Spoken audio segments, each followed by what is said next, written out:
안녕하십니까 여러분. 66회 드디어 고사성어 시간입니다. 66회. 이야, 상당하지 않나요?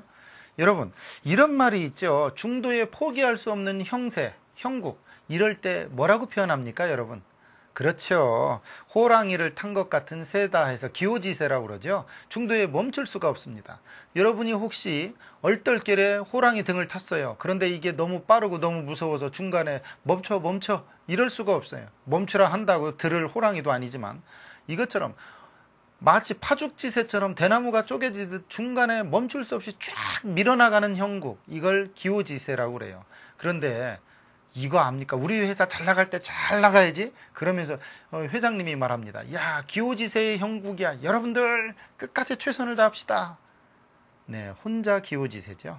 네, 지금 이 밑에 사원들은 죽을 맛입니다. 이럴 때 쓰는 말 기호지새. 그런데 이 기호지새라는 말을 사실은 여자가 한 말이에요. 이게 남자가 한 말이 아니에요. 남편을 북돋기 위해서 부인이 한 말이에요. 여보, 야, 지금 나라의 형세가 당신이 왕이 될 형국이니까 여보, 제발 지금 이거 하던 일 멈추지 말고 계속해. 이렇게 꼬드기던 부인의 말이 기호지새. 여러분, 부인 잘 만나야 왕도 되고 이렇게 기호지새처럼 형국을 타는 겁니다. 단 부작용은 평생 바람 한 번 못 폈답니다. 왕인데, 그것도 황제인데. 무슨 얘기인지 아시겠어요?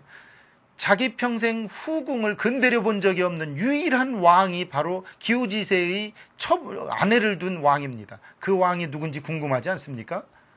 세상에 세종대왕도 부인이 몇 명이나 되는데 이거 웬일입니까?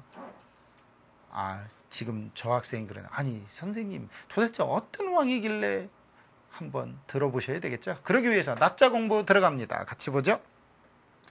네, 이 기자는요, 말탈 기자라는 자죠.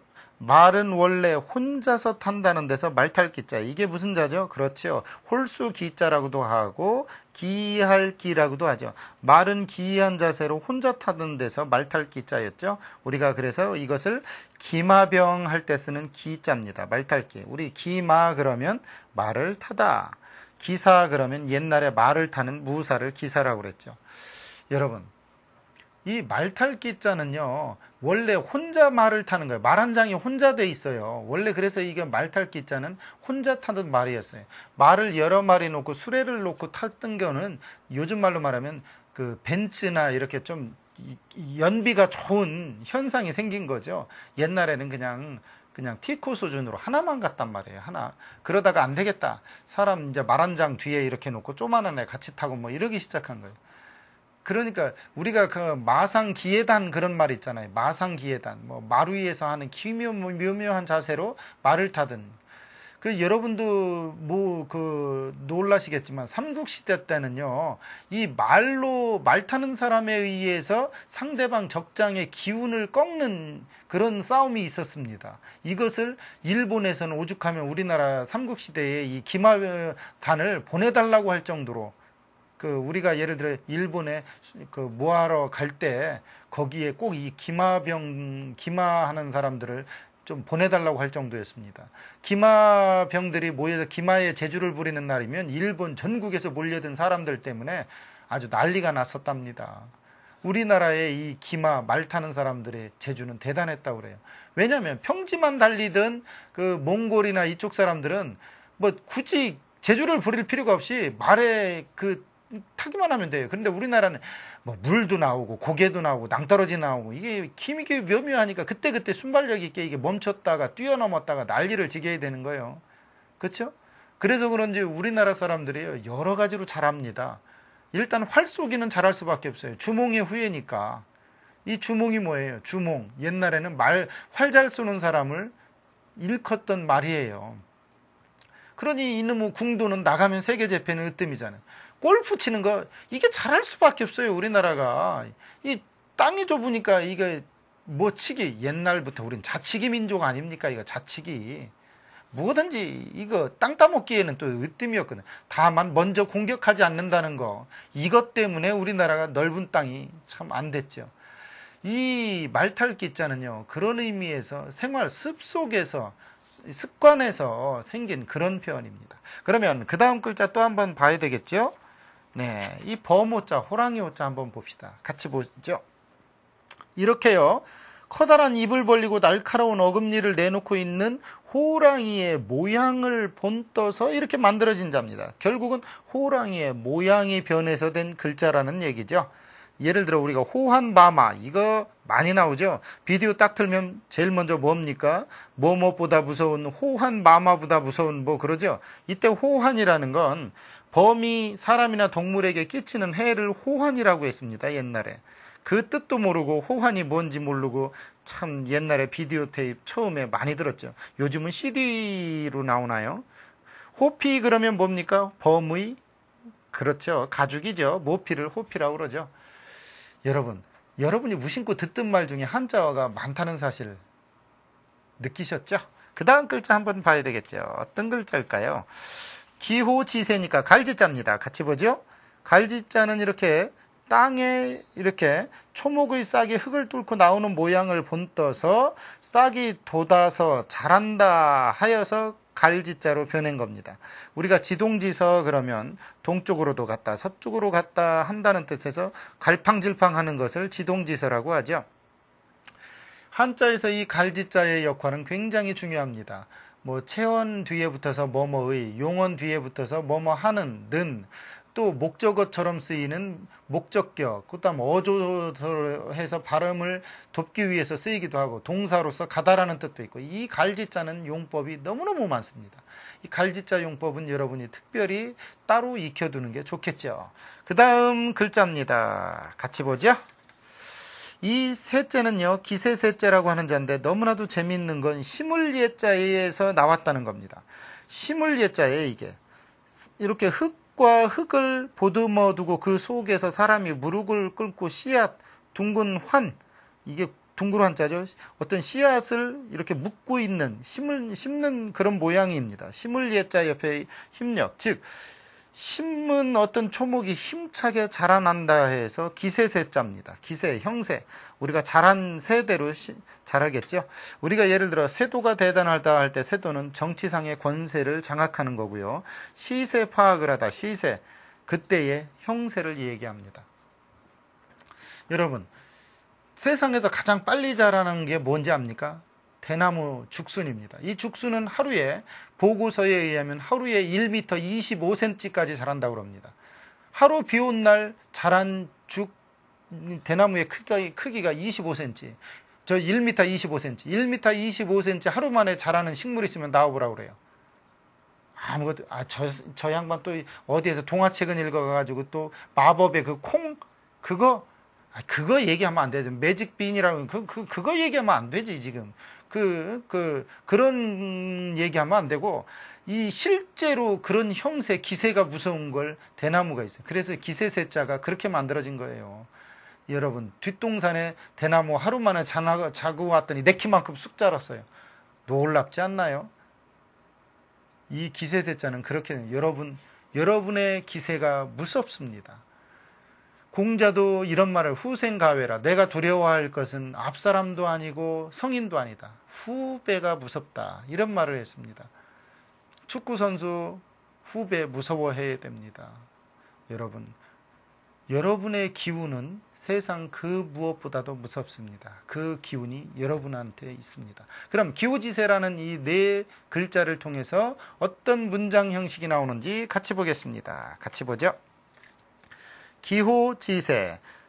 일단 술목구주죠. 호랑이를 타다, 범을 타다. 그것이 다시 갈지에 걸립니다. 그래서 호랑이를 타는 형세다. 이렇게 되겠죠. 이 갈지는 서술어가 있기 때문에 뭐뭐 하는 이렇게 해석이 되죠. 즉 호랑이를 타고 가는 형세다. 이렇게 되겠죠. 그런 데서 그런 뜻으로서 중도에 포기할 수 없는 형세를 이야기하는데 이것은 수서라는 책의 후비전에 나옵니다. 후비, 즉 어떤 여자, 왕들의 이야기, 여왕들의 이야기에서 나오는 그런 이야기입니다. 그럼 한번 그 옛날 이야기 들어봐야 되겠죠?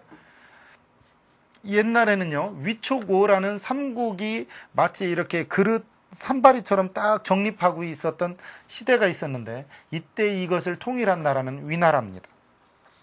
그런데 이 위나라가 국호를 진으로 고치고서 유지한 지가 불과 50년이에요. 50년에 다시 쪼개져 가지고서 동진이 나와요. 그래서 이것을 서진동진이라고 그래서 우리가 이것을 양진시대라고 그러죠. 이 진나라의 땅에 서진은 흉노, 갈, 선비, 저, 강이라는 5 이민족, 즉 5호가 들어서고요. 다시 이쪽 그 동진 땅에는 자그만치 그 130년 동안 16개의 나라가 일어났다 없어졌다 하면서 송나라가 동진을 내란을 그 정리하고서 다시 일어납니다. 이때를 남조라고 그러죠. 그래 놓고서 제, 양, 진이 뒤를 이어서 일어나는데 이것을 남조 시대로 계속 이어가고 있고, 북쪽에서는 선비가 후위를 세운 다음 이위에 동위, 서위, 북제, 북주로서 계속 이어져 나가. 이것을 우리가 그 위진 남북조 시대다. 그래도 위나라 다음에 진나라가 오고, 그다음 남쪽의 그 시대 남조와 북조의 시대 북조, 그래서 남북조, 위진 남북조 시대로 이어집니다. 이 남북조 시대에는 5호가 있죠. 5 오랑캐 땅이 있고 거기에 5, 16국이라고 해서 16개의 나라가 일어납니다. 지금 역사 시간 너무 금방 갔잖아요. 순식간에 그 위진 남북조 시대를 다 거쳐왔습니다. 이 진나라는 동진과 서진으로 가려고. 너무나도 명백하잖아요. 130년 만에 16개의 나라는 5호 16국 딱 들어서고 끝났잖아요. 그죠? 그런데 이 북조 최후의 왕조인 북주의 선제가 죽자 외척 중에 한인 사람인 양견이라는 사람이 있었어요. 이 양견이 인물도 좋고 지혜도 좋고 너무너무 똑똑해요. 그래놓고 재상으로서 모든 걸 총괄하고 있어요. 그런데 선제가 죽자 그 뒤를 이어나갈 만한 사람이 없습니다. 이 북주에 기회만 있으면 한인 사람들로 다시 하나의 왕조를 세우겠다고 작정하던 양견의 뜻을 생각하고 있었는데, 이 사람이 재위를 자기 아들에게 물려주고 이렇게 도둑도둑 보듬으면서 물려주고서 수나라는 나라를 세웁니다. 이 양견은 그로부터 8년 동안 남조의 진을 멸망시키고서 천하를 통일하고서 수의 고조 문제가 됩니다. 수나라 문제가 된단 말이에요. 이 문제의 황후가 누구냐면 그 유명한 독고 황후예요. 독고 성씨를 가진 황후란 말이에요. 이 황후가 한 얘기예요. 지금 이 기호지세라는 말은 전날부터 예전부터 사실은 이 양견이 훌륭한 인물이 될 줄 알고서 자기 딸을 이 독고 황후를 양견에게 시집 보낸 때 이 황후 나이가 14살이에요. 14살. 그런 황후는 늘 똑똑해서 양견의 속마음을 알아보고 있었던 거죠. 그 남편이 북주의 천하를 빼앗기 위해 궁중으로 들어가서 분주하게 회책을 하고 계책을 세울 때, 수나라를 세우기 위해서 애쓸 때 부인이 남편에게 편지 하나를 보냅니다. 큰일은 이미 기호지세의 형세가 되고 말았소. 이제 내려올 수는 없어. 최선을 다하시오. 라는 말을 주고서 양견이 용기를 받아가지고서 수나라를 세웁니다. 그래 놓고 자기를 고조 문제로 이렇게 이제 칭을 하게 되죠. 그런데 놀라운 것은 이 황후 독고 씨는 북주의 대사마 한해공의 7번째 딸이기도 하고 똑똑하기도 하지만 질투심이 너무 많아가지고서 후궁을 관리를 하기 시작하는데 아무도 남편이랑 동침을 못해요. 근데 황후가 잠깐 어디 나간 사이에 후궁 중에 이쁜 여자랑 동침을 했어요. 단 한 번. 놀라운 사실은 왕이 잠깐 나간 사이에 부인이 그 여자를 죽여버렸다는 거예요. 유일하게 후궁에서 자식 하나 없고 몰래 바람 한 번 못 피운 왕이 이 수문제입니다. 그 수문제가 우리나라도 쳐들어온 거 알죠? 그 유명한 이 독고 황후 뒤에 이렇게 똑똑한, 그렇지만 질투심이 강하고 소유욕이 강한, 여러분 똑똑한 여자로 인해서 기호지세의 형국을 타라고 이렇게 했지만 이 당시에 수서에 기록된 내용을 보면 우리 왕조에는 이성이 있다. 2 임금이 있고 2 황제가 있다. 누군지 알겠죠? 한 사람은 남편이고 하나는 부인이요. 예나 지금이나 부인이 득세를 하면 남편은 기운을 못 쓰게 돼 있어요. 여러분, 둘 중에 누가 더 똑똑하냐를 따지기보다 둘 중에 누가 누구를 더 사랑해주고 위해주느냐를 따지십시오. 그것이 더 현명한 기호지세를 만들어가는 방법일 겁니다. 여러분, 기호지세의 세를 여러분은 탔습니다. 한자든 지혜든 또는 지금 공부하시는 모든 것이든 여러분은 내려올 수가 없습니다. 끝까지 최선을 다하십시오. 단 요즘은 좌우 지시등이 있어서 방향을 바꿔서 나갈 수 있다는 거. 옛날에는 바꾸기가 힘들었지만 지금은 길이 많아서 가끔은 바꿀 수 있다는 거. 단 멈추시지는 마십시오. 오늘 강의는 여기까지입니다. 여러분, 기호지세의 새를 탄 주위 친구에게 북돋아 주십시오. 야야, 너 요즘은 기호지세의 새로구나. 최선을 다해보거라. 여러분도 그런 사람 되시길 바라겠습니다. 오늘 강의는 여기까지입니다. 감사합니다.